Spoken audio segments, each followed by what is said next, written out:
അല്ലാഹുവിന്റെ ഹബീബ് ഒരു മജ്ലിസിലേക്ക് കയറിയാൽ റസൂലുള്ളാഹിയുടെ ചെരുപ്പ് ഇങ്ങനെ എടുത്തിട്ട് നെഞ്ചിൽ ചേർത്ത് വെക്കുന്ന ഒരു സ്വഹാബി ഉണ്ടായിരുന്നു. അതാരാണ്? മഹാനായ ഇബ്നു മസ്ഊദ്.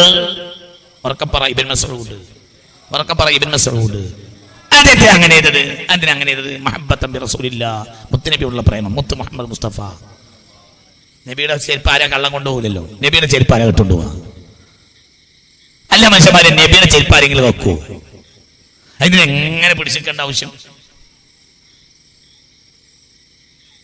പറയാം, നിസ്കാരമാണ് അള്ളാഹുവിനോടുള്ള പ്രേമം. നിസ്കാരം പ്രേമത്തിന്റെ ഒരു ഭാഗമാണെങ്കിൽ, നോമ്പ് അതിന്റെ ഒരു ഭാഗമാണെങ്കിൽ, അതിനേക്കാൾ വലിയ പ്രേമമുണ്ട്.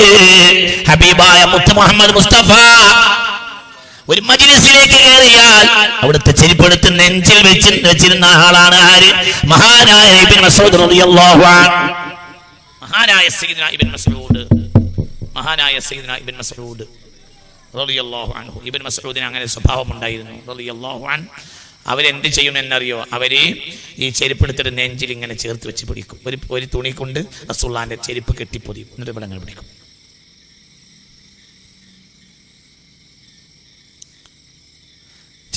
സഈദ് ബിൻ മസ്ഊദ് ബിഖിദ്മത്തിൻ അലൈഹി, അല്ലാഹുവിന്റെ ഹബീബിന്റെ ചെരുപ്പിന് ഖിദ്മത്ത് ചെയ്താണ് ഇബ്നു മസ്ഊദ് ജയിച്ചിട്ടുള്ളത്. സുബ്ഹാനല്ലാഹ്. നബി ചെരുപ്പിന് ഖിദ്മത്ത് ചെയ്യേണ്ട ആവശ്യം? ചെരുപ്പാട് മൂല വെച്ച പോലെ. നിങ്ങൾ ശ്രദ്ധിക്കണം കേട്ടോ, ഈ പറഞ്ഞ എന്താണ് നിങ്ങൾ ശ്രദ്ധിക്കണം. അല്ലാഹു തൗഫീഖ് തരട്ടെ. റസൂലുള്ളാഹിന്റെ ബാക്കിൽ വരിക ഇബ്നു മസ്ഊദ് റളിയല്ലാഹു അൻഹു. റസൂലുള്ളാഹ് ഒരു സദസ്സിലേക്ക് കയറി വന്നാൽ ഇബ്നു മസ്ഊദ് റളിയല്ലാഹു അൻഹു എന്ത് ചെയ്യും? റസൂലുള്ളാഹിന്റെ ചെരുപ്പ് എടുത്തിട്ട് നല്ല തുണിശീലി കെട്ടിപ്പൊഞ്ഞിട്ട് നെഞ്ചത്ത് ഇങ്ങനെ പിടിക്കും. ആര്? ഇബ്നു മസ്ഊദ് റളിയല്ലാഹു അൻഹു. ഇങ്ങനെ ചെയ്താൽ മതിയല്ലോ. റസൂലുള്ളാഹിന്റെ ചെരുപ്പ് ഒരു ഉയർന്ന സ്ഥലത്തേക്ക് കയറ്റി വെച്ചാൽ പോലെ. നമ്മൾ മോലിയരും കൂടി വന്നു, പിന്നെ മോലിയന്റെ ചെരുപ്പ് എടുത്തു വെച്ച്. പിന്നെ കള്ളം കൊണ്ടുപോകാൻ എൻ്റെ പേടിയില്ല. ഒന്ന് ഇങ്ങനത്തെ ഇന്നത്തെ അത്ര ചെരുപ്പ് കള്ളന്മാർ ആ കാലത്ത് ഇറങ്ങിയിട്ടുണ്ടാവില്ല. ഒന്ന് ഇപ്പൊ ചെരുപ്പ് കള്ളന്മാരെ പേടിക്കേണ്ട ആവശ്യമില്ല. ഇപ്പോഴാണ് ചെരുപ്പ് കള്ളന്മാർ. കാരണം ചെരുപ്പിന് ആ ജാതി ചെരുപ്പുകളാണ്. അപ്പൊ കള്ളന്മാർക്ക് മുതലാവും. അപ്പൊ ഇന്നത്തെ പോലത്തെ ചെരുപ്പ് കള്ളന്മാർ ആ കാലത്തില്ല. അങ്ങനെയൊക്കെ വല്ല എന്തോ ഒരു കള്ളം കൊണ്ടുപോകുന്ന പേടിച്ചിട്ട് എന്തിനാ അങ്ങനെ പേടിച്ചിട്ടാണോ ഒരു ചെരുപ്പ് ഇങ്ങനെ പാത്ത് വെക്കണത്? എവിടെയെങ്കിലും കൊണ്ട് അതിന് ഉയർന്ന സ്ഥലത്ത് എടുത്തുവെച്ചാൽ പോലെ. അങ്ങനെയല്ല. എന്താ ഇബ്നു മസ്ഊദ് റളിയല്ലാഹു അൻഹു ചെയ്തത്? ഇബ്നു മസ്ഊദ് റളിയല്ലാഹു അൻഹുവിന്റെ കയ്യിൽ പഴയ കാലത്ത് നമുക്കുണ്ടായിരുന്നു എന്തെന്നറിയോ? നമ്മളെ പഴയ കാലത്ത് നമ്മൾ മദ്രസയ്ക്കൊക്കെ കൊണ്ടുപോകുമ്പോൾ മുസ്ഹഫ് കെട്ടാൻ വേണ്ടിയിട്ട് ഒരു വാലില്ല, ഒരു ഏങ്കോണിച്ച ഒരു എന്താ പറയുക കവർ ഉണ്ടായിരുന്നു പഴയ കാലത്ത്. പുരകളിൽ ഉമ്മ മദ്രസയ്ക്ക് തന്നേക്കുമ്പോൾ ഏങ്കോണിച്ച ഒരു കവർ ഉണ്ടായിരുന്നു, തുണി കവർ. അതിലാണ് മുസ്ഹഫ് കെട്ടുക. എന്നിട്ട് പുറത്തിങ്ങനെ മദ്രസയിലെ ബുക്ക് പിടിക്കും. പിന്നെ ഇങ്ങനെയാണ് കൊണ്ടുപോവുക. ഇബ്നു മസ്ഊദ് റളിയല്ലാഹു അൻഹുവിന്റെ കയ്യിൽ അങ്ങനത്തെ ഒരു കവർ ഉണ്ടായിരുന്നു. എന്തിന്? റസൂലുള്ളാഹിന്റെ ചെരുപ്പിടാൻ വേണ്ടിയിട്ട്.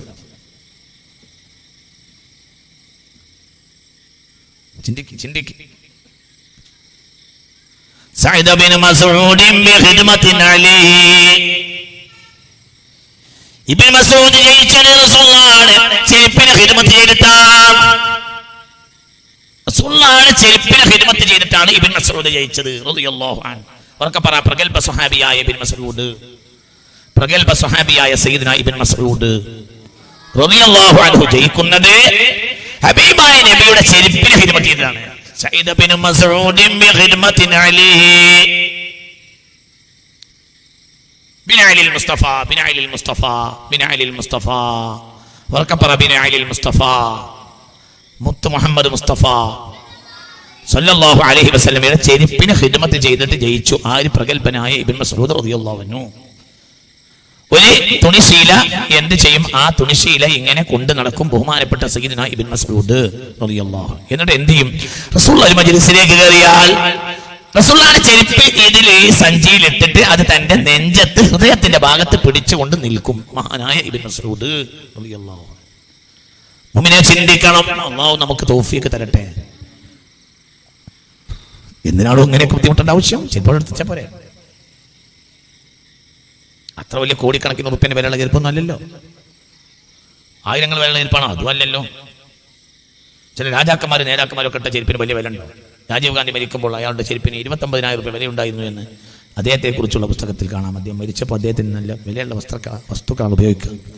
ശ്രീപെരുമ്പത്തൂരിൽ രാജീവ് ഗാന്ധി ബോംബ് സ്ഫോടനത്തിൽ മരിക്കുമ്പോൾ അദ്ദേഹത്തിനിട്ട ചെരുപ്പിന് അക്കാലത്ത് 1991 അദ്ദേഹം മരിക്കുന്നത്. അക്കാലത്ത് അതിന് 29,000 രൂപ വിലയുള്ള ചെരുപ്പായിരുന്നു എന്ന് അക്കാലത്ത് മാധ്യമങ്ങൾ എഴുതിയിരുന്നു. ഞാനിത് വായിച്ചിട്ടുണ്ട്. അങ്ങനെ നല്ലല്ലോ റസൂലുള്ളാഹിന്റെ ചെരുപ്പ്. മുത്ത് മുഹമ്മദ് മുസ്തഫ തോലിന് ഓട്ട് തുളച്ച് അതിൽ പാറിട്ട് പിടിക്കുന്ന നബി സല്ലല്ലാഹു അലൈഹി വസല്ലമയുടെ ലളിതമായ 2 ചെരുപ്പുകൾ. ആ ചെരുപ്പിനെ നെഞ്ചത്ത് വെക്കുകയാണ്. ആരാണ് നെഞ്ചത്ത് വെക്കുന്നത്? അവ്വലു മൻ ജഹറ ബിൽ ഖുർആൻ, ലോകത്താദ്യമായി പരസ്യമായ ഖുർആൻ ഓതിയ സയ്യിദ്നാ ഇബ്നു മസ്ഊദ് റളിയല്ലാഹു അൻഹു. ഇത്ര വലിയ പണ്ഡിതനല്ലേ ഖുർആന്റെ കാര്യത്തിൽ. അവ്വലു മൻ ജഹറ ബിൽ ഖുർആൻ, ലോകത്താദ്യമായി പരസ്യമായ ഖുർആൻ ഓതിയത് ഇബ്നു മസ്ഊദ് അല്ലേ റളിയല്ലാഹു അൻഹു. അപ്പൊ അദ്ദേഹത്തിന് ഇനി വേറൊരു നേട്ടത്തിന് ആവശ്യമുണ്ടോ? എന്തിനാ ഈ മനുഷ്യനെ ചെരുപ്പെടുത്ത് നടക്കുന്ന റസൂലുള്ളാഹി സ്വല്ലല്ലാഹു അലൈഹി വസല്ലം? അദ്ദേഹം ചെയ്ത സേവനം ലോകത്തെ ഏറ്റവും വലിയ സേവനമാണ്. ആദ്യമായി പരസ്യമായി ഖുർആൻ ഓതിയ ആൾ ഇബ്നു മസ്ഊദ് ആണ് റളിയല്ലാഹു അൻഹു. ഏതാ സൂറത്ത്? റഹ്മാനു അല്ലമൽ ഖുർആൻ ഖലഖൽ ഇൻസാന അല്ലമഹുൽ ബയാൻ അശ്ശംസു വൽ ഖമറു ബിഹുസ്ബാൻ വന്നജ്മു വശജറു യസ്ജുദാൻ.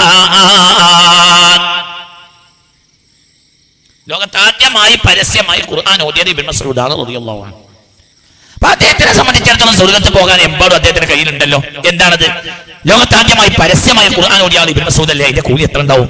ഈ മനുഷ്യൻ എന്തിനാണ് ഈ ചെരുപ്പിനെ ഖിദ്മത്ത് ചെയ്യുന്നത്? പക്ഷേ ആ ഖുർആൻ ഓതിയനെ കിട്ടിയത് അത് അള്ളാഹുവിന്റെ കയ്യിൽ കിട്ടണമെങ്കിൽ ഇതുണ്ടായിരിക്കണം. ഇതാണ് അടിസ്ഥാനം. ആ ചെരുപ്പിനെ ഖിദ്മത്ത് ചെയ്യുക. ആരുടെ ചെരുപ്പിന്? മുത്ത് മുഹമ്മദ് മുസ്തഫ. ഒരു മനുഷ്യനെ ചെരുപ്പ് എടുത്തിട്ട് അത് കെട്ടിപ്പൊതിച്ച് നെഞ്ചത്ത് വെക്കാന്ന് പറഞ്ഞാൽ അത് എന്തായിരിക്കും? അത് എത്ര പ്രേമം വേണം? അതെത്ര പ്രേമം വേണം? തന്റെ ഇഷ്ടപ്പെട്ട പ്രിയതമയുടെ ചെരുപ്പ് സിറ്റൗട്ടിൽ കിടക്കണപ്പോൾ ഓനത് റാഹത്ത് കിട്ടിയില്ല. അവൻ അങ്ങനെ തന്നെ എടുത്തിട്ട് അത് തട്ടിക്കുടഞ്ഞ് കൊണ്ടുപോയി ബെഡ്റൂമിൽ വെച്ചിട്ടാണ് അവൻ ഉറങ്ങാൻ കിടന്നത്. എന്തുകൊണ്ട്? അതെന്റെ ഇഷ്ടത്തോഴിയുടെ ചെരുപ്പാണ്. അതിന് സമയമാണ്. പിന്നെ ഓളെ കൊറ്റി പിണങ്ങുന്ന ഒരു കാലം ഉണ്ടാവും. അന്ന് ഓളെ ചെരുപ്പല്ല, അതിന് അപ്പുറം കണ്ടാലും അവൻ നോക്കിക്കോളൊന്നുമില്ല. ചിന്തിക്കണം. പ്രേമത്തിന്റെ ഭാഗമാണത്. പ്രേമമാണത്. കല്യാണം കഴിഞ്ഞ നീട്ടിൽ ആ സന്ദർഭത്തിൽ ഓളെ ചെരുപ്പ് കണ്ടിട്ട് ചെരുപ്പ് സിറ്റൗട്ടിൽ പുറത്തിട്ടപ്പോൾ അവന് ബേജാറായി. കുറുക്കം കൊണ്ടുപോയാലോ? കുറുക്കം അവിടെ പണ്ടില്ലേ? ഉണ്ട്. അവൻ്റെ വാപ്പാൻ്റെ ചെരുപ്പ് അപ്പുറത്ത് കിടക്കണില്ല. ഇതൊന്നും അത്ര ബേജാറില്ല. ഓളെ ചെരുപ്പ് ഉണ്ടായിരുന്നു ബേജാറ്.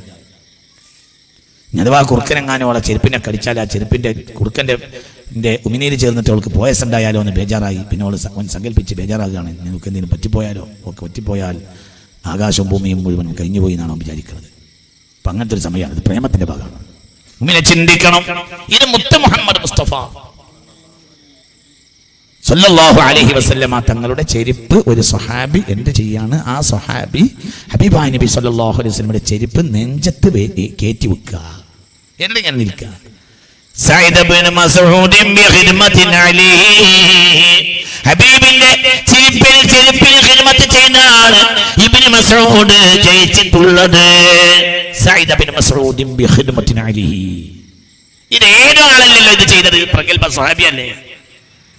ഇത് മോല്യനാണെങ്കിൽ പറയാം മോല്യരല്ലേ, അന്തുണ്ടാവില്ല, അങ്ങനെ പറയാം. ഇത് മോല്യനല്ലല്ലോ. ഇത് മുസ്ലിം പറഞ്ഞത് സ്വഹാബി ചെയ്തത് കൊണ്ടല്ലേ. ഇവിടെ എതിരാളികൾക്ക് ഇവിടെ എന്ത് പറയാൻ കഴിയും? അപ്പോൾ നിങ്ങൾ ചിന്തിക്കണം. ഞാൻ അവസാനിപ്പിക്കുകയാണ്. മുഅ്മിനീങ്ങൾ